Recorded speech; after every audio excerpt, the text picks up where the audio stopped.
વલસાડની RTO કચેરી સામે આવેલી ફ્રૂટની દુકાનમાંથી ફ્રૂટની ચોરી કરતો ચોર સીસીટીવી કેમેરામાં કેદ। વલસાડના અટકપાડી ગામે આવેલી આરટીઓ કચેરી સામે ફ્રૂટની દુકાનમાંથી અવારનવાર ચોરી થતા દુકાન માલિકે સીસીટીવી કેમેરા લગાવ્યા બાદ પણ ફ્રૂટની ચોરી કરતો સ્થાનિક ચોર સીસીટીવી કેમેરામાં કેદ થતા દુકાન સંચાલકે પોલીસ ફરિયાદ નોંધાવવાની તજવીજ હાથ ધરી છે।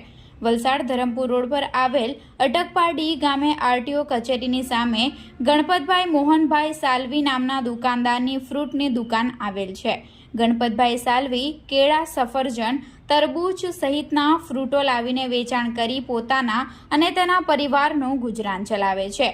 છેલ્લા ઘણા કેટલા દિવસોથી ફ્રૂટના વેપારીના દુકાનમાં લાકડા અને પ્લાસ્ટિકનું બનાવેલ દરવાજો ખોલી ફ્રૂટની ચોરીઓ થતી હતી। જોકે તેઓએ ત્યાં સીસીટીવી કેમેરા ન હોવાથી ચોરી કરનાર વ્યક્તિની ઓળખ થઈ શકી ન હતી। દુકાનમાં સીસીટીવી કેમેરા લગાવી શકે તેવી પરિસ્થિતિ ન હોવા છતાં તેમણે સીસીટીવી કેમેરા દુકાનની બહાર લગાવ્યા। તેમ છતાં પણ ફ્રૂટ ચોરી થવાનો સિલસિલો યથાવત રહ્યો હતો। ત્યારે ગતરોજ મોડી રાત્રે ફરી ફ્રૂટની દુકાનના લાકડા અને પ્લાસ્ટિકનું બનાવેલ દરવાજો ખોલી અંદરથી ફ્રૂટની ચોરી કરવા આવતો ચોર સીસીટીવી કેમેરામાં કેદ થઈ ગયો હતો।